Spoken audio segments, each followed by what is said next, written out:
Hey guys, Carl97 again. This time a review of the 144th scale high-grade Iron-Blooded Orphans McGillis's Schwalbe Greys.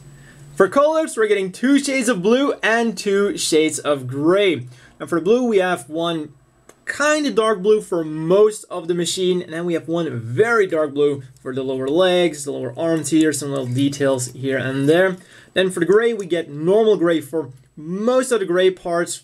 For the entire inner frame, which this thing actually does have. It's of course not as detailed as a Master Grade, but it does have a full inner frame technically. And then we also get a very light gray for those hoses that go underneath the body, and also for the part that's underneath the yellow sticker right there. Then for stickers, all of the yellow you see, the 2 yellow pieces right there, the yellow for the very gym-like head, and then also on top there. And when we open this up, we'll reveal another sticker. And like I said, that yellow piece right there is also one giant sticker. On to articulation. So with the head, it's as usual on a ball joint, goes up about that far, down nicely like that, rotates around all the way despite that giant piece that's right there in the back, has some chicken movement backwards and forwards, and as I've already shown, this piece also opens up to reveal that extra sensor, and of course it will stay up. That's always very important. Put that back down, and the arms will rotate around all the way, go up about that far, and then they're also on a ball joint, goes up about that far. Then that ball joint is on a hinge joint, which gives it that little bit extra movement up like that. Then the shoulder armor itself will also go up nicely like that. And I think I forgot to mention that on the shoulder armor there are also some stickers. One in the front and one in the back, and of course on the other side for those thruster things. Then the arms will rotate around, bend at the elbow at one joint only. Always sucks to see that, but then again this is a 1,000 yen kit, so guess we can't expect everything. Hands are in ball joints, will rotate around, turn around, and do everything a ball joint does. And moving on to the back, we have this very nice, interesting looking backpack. The individual thruster arms are on ball joints, and then these thrusters here are on hinges, so they do have a very nice range of movement. And that is very interesting to see for a spaceborne machine. Then the body also has some interesting movements. This part right here will actually move a little bit forwards and then will lock into place when you move it backwards. Kind of like the modern Zaku's from the Origin series. And of course in combination with that ball joint, which will also allow it to move forwards a bit, it's not too bad. What is a bit weird, however, is how they did the side skirts. They're actually connected to the abdomen instead of to the hips, meaning that rotation-wise, they're getting in the way very, very much. And this is as far as those side skirts are going to go, which is very unfortunate because the rest of the body is very nicely articulated. As you can see, backwards all the way, forwards all the way on a single hinge joint. And then there's a ball joint at the bottom. So other than that, the body has some really cool things going on. Then side skirts will of course go up and down, and then for some weird reason they're also on a swivel joint, which is usually something we see in the legs, not in the side skirts, and as far as I can tell it doesn't really do a whole lot in helping the articulation. The legs however are just on the normal pegs, they're not on the swivel joint, go up a bit like that, and that is of course because those giant upper legs get in the way, and these things do not move. And go backwards about that far. And really the legs here could have used those swivel joints, instead they decided to waste them on the side skirts, but whatever. Legs are double jointed very nicely, and when I move this thing out of the way you can see that they actually bend all the way, unlike the arms, and this is on a simple peg, so that will rotate around as well. Back down, the legs will go out nicely like that, and then finally, oh yeah, they will also rotate around.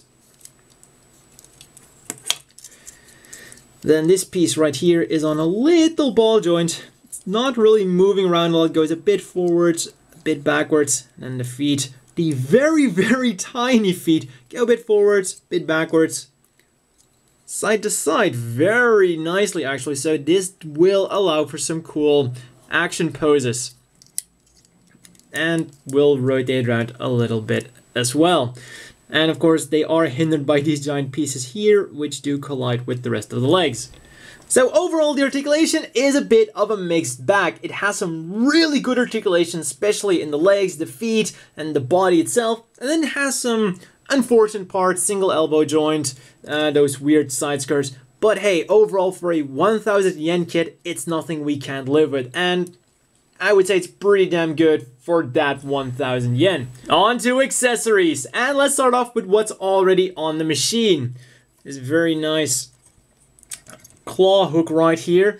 Now we get this wire that's slightly shorter than usual, but unfortunately it doesn't really help a lot with the sagging. I thought at first, hey, maybe they shortened the wire to make it easier to hold up, but and we get this extra piece here that clicks into the arm, that it will hold the claw up. There we go. And as you can see, even though the wire is shorter, it still has a tendency to go downwards with gravity. So you might want to put some kind of stand there in order to hold that thing up, or put him in like a downward moving pose. Then finally, for the more traditional weapons, we get the very much Heat Hawk inspired battle axe, which fits into the hands very nicely. Unlike some of the Heat Hawks tend to not do. And if you don't want to put it in the hand, we have 2 pegs on either side, so you can put it onto the skirt armor. And if you buy another one, you can put that second battle axe on that other side skirt. And then finally, we also get the rifle, which has a movable stock, but as you will soon see, you won't be able to get a lot of use out of it if you use the rifle as you should. And just like this, it fits into the hand absolutely perfectly. It's not moving around at all. You can move it around because of the hand, and it's very much perfect. However, it's a very unique design because you get this clip here that actually pegs into the arm and then onto the gun, which you might think is good because it locks the gun into place, and now it's not moving at all. No sag whatsoever. And on paper, that sounds like a pretty good deal. But as I've already shown, it doesn't really need that. And the big problem now is you can't move it side to side, and it's just an extension of the arm. Meaning that grabbing onto this piece right there with the other hand is pretty much impossible, other than in very uncomfortable poses. So if you're gonna pull off an action pose, I very much recommend removing this piece and possibly also these pieces. It would have been a very good thing to do with like a giant cannon, something like the Wing Zero or Wing Zero Custom, but here it's not really that necessary, so you can very simply remove this, have the gun at an angle, and then you can actually pose him so that he can use that second handle the way it should be used. The last thing that might be of interest is that you can actually remove the backpack, revealing these 2 pegs and those 2 holes in which you can put many different things. Also, we get 1 spare part, and this is from the normal Graze, and which usually goes on the bottom there. But unfortunately, we do not get the back skirt armor on which this thing would go, so this is a useless piece. As always, the inevitable question is, do you want to buy this? Yeah, the Schwalbe Graze definitely has its strengths and its weaknesses, but for 1000 yen, you can't really complain too much. And what you're getting is still a good, solid deal. On top of that, it might not come with a lot of accessories out of the box, but it comes with the basic accessories, and on top of that, with the Iron Blooded Orphans line, you get plenty of extra weapon add-on sets. And that is something I really like. If you want, you can go ahead and buy more weapons. But if you're not one of those people, who wants a lot of weapons, or you don't want to pay too much extra, then you still have yourself a cheap entry-level model kit. And those who do want it, well, they're free to spend more money for the extra weapons, which is definitely something I'm going to do.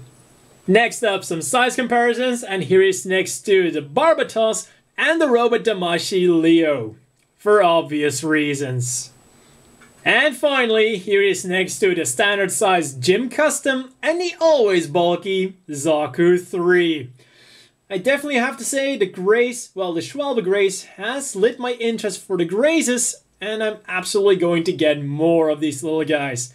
Well, that's all for this review, and see you guys next time.